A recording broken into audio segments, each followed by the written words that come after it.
What is up, Waffle Gang? I do hope you are well. My name is Mark, and today we're covering some more Am I the Butthole? If you'd like to skip the initial waffle, timestamps are in the description and along the timeline below. But if you are new here, please consider hitting that like, that subscribe, and maybe that notification bell too, as it all really helps out our channel. Now, yesterday over on YouTube, we had some new members and some rejoins. So we had and it took rejoiners Volvo 4ZP, Miss Lucid Dreams, and Phantom 12,000. Thank you so much for your support. You don't know how much it means to me, you really don't, and I'm so thankful to each and every one of you, and for everyone for taking the time out of your day to be here. Now, with that being said, let's just crack on with today's stories, because we got some spicy ones, guys. Much love. Now, our first story comes from Touch of Spice 84. Am I the arsehole for refusing to use the money I inherited from my mother to pay for medical treatment for my half-sister, who has a life-threatening sickness? She is the child of my father and the woman he cheated on my mother with. Whew, that's a title. When I was 25, we found out that my father had been cheating on my mother for years, and he had a 7-year-old daughter with his mistress. In one split second, the happy family I knew was gone, and I went through the darkest time in my life. My parents divorced, and per their prenup, my mother walked away with most of their assets, since she contributed more to the family income. She never forgave my dad for what he did and never talked to him again, though she grudgingly allowed me to have whatever relationship I wanted to have with him. I eventually forgave my dad mostly because I was tired of carrying so much anger and hurt in my heart. I talked to him, but I want nothing to do with his mistress or my half-sister. My mother died last year and left me everything: her money, her real estate assets, and her business, which I now own and operate. I'm in a relatively comfortable financial position, while my dad is getting by. He was never a good businessman on his own and lost a lot of his money on business that later went belly up. This year, my half-sister was diagnosed with a life-threatening sickness, and she has been in the hospital for the last 4 months. The bills are mounting, and my dad came to me for help because they are now in a situation where they're finding it difficult to come up with money for my half-sister's treatment.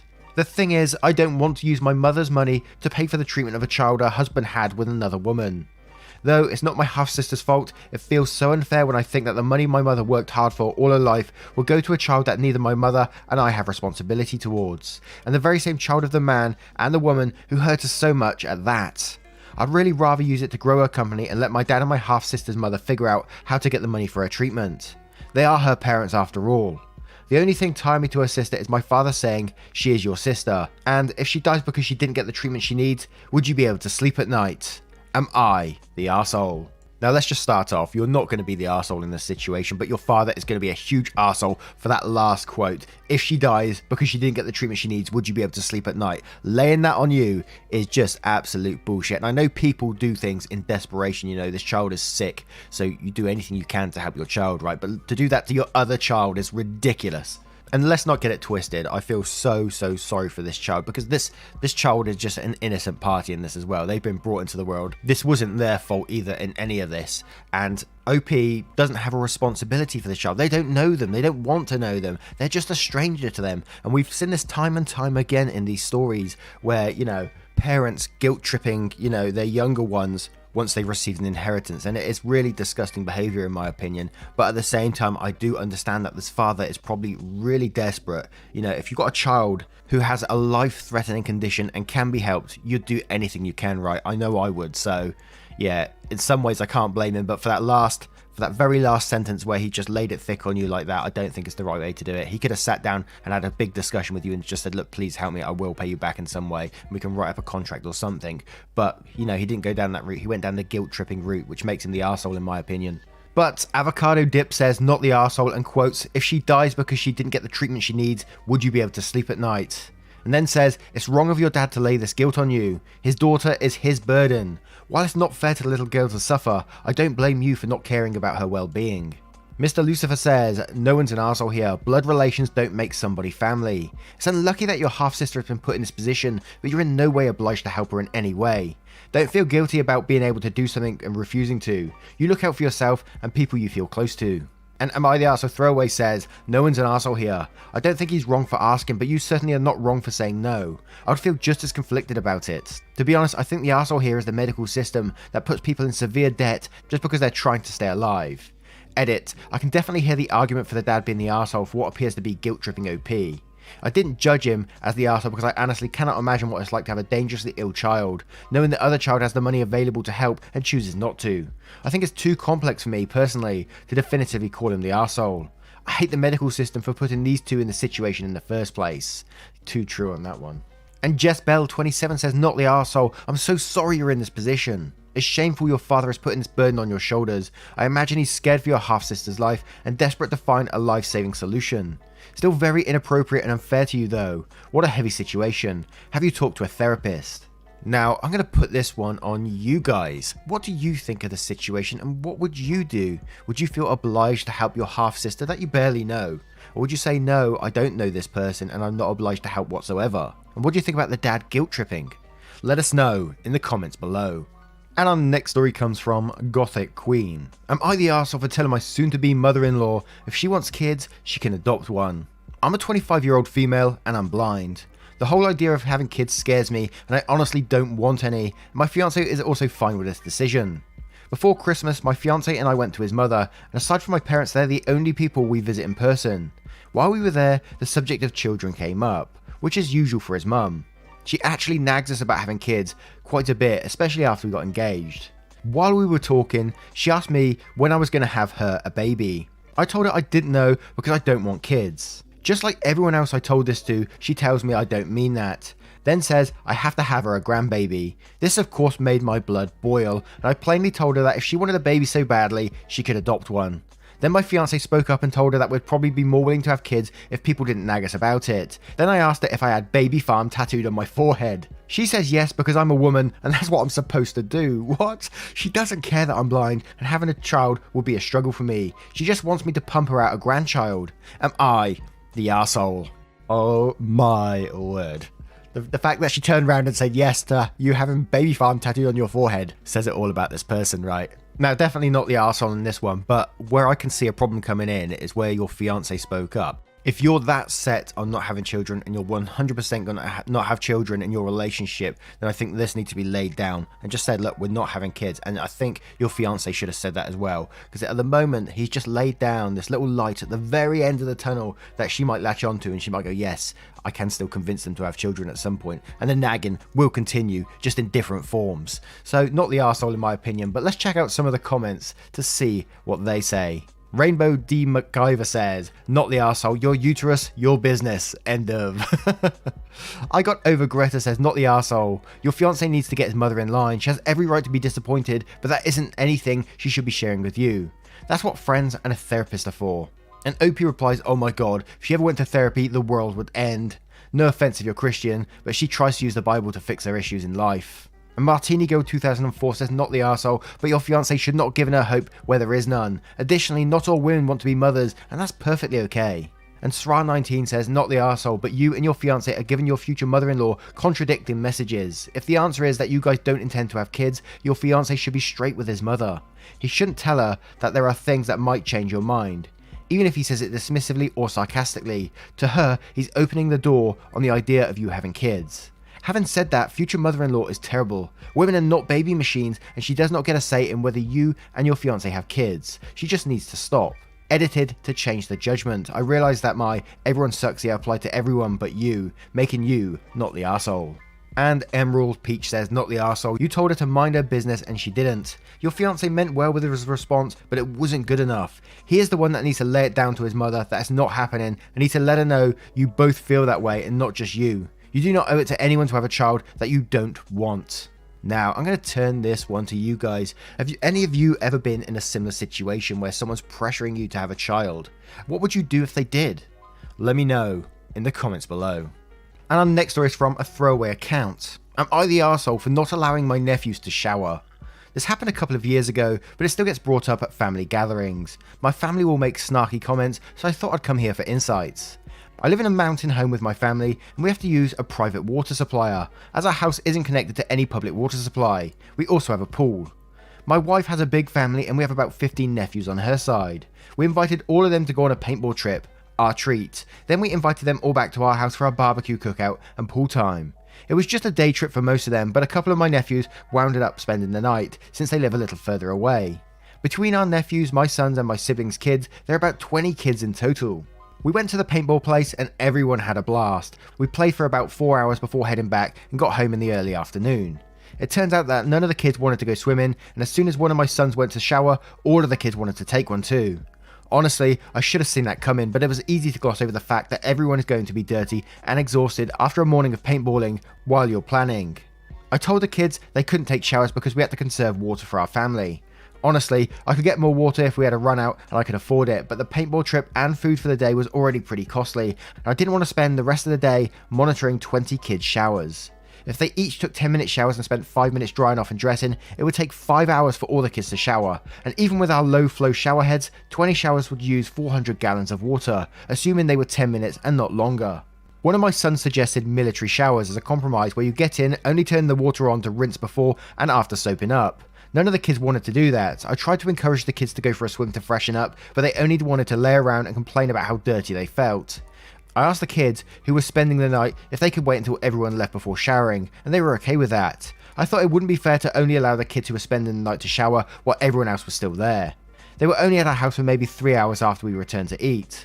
One of my sister-in-laws complained to me later that she had to drive home with her stinky kids in a brand new car. When most family parties, some of my nephews will say, "Be careful, don't spill that on yourself or Uncle John won't let you shower," things like that. It happens enough to make me wonder if I should have just let them all shower and dealt with running out of water.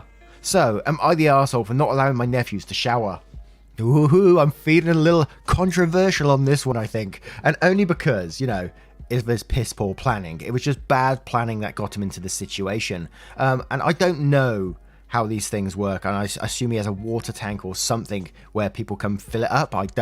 That's how I'm looking at it right now, is that, he's got a water tank somewhere that someone comes to fill up every X amount of time or something, and he has to pay for that refill. So to the average Bob like me, who's just got a tap and can have as much water as I like, obviously I have to pay for it, but it's not quite as sacred as his water. He has to really look after it, otherwise he's got none for his family. So I can totally see where he's coming from, but also it was piss poor planning on his part, and for the family to still mock you over it, I think it's a bit ridiculous in my opinion, if it makes you feel bad, and I think you should speak out about that.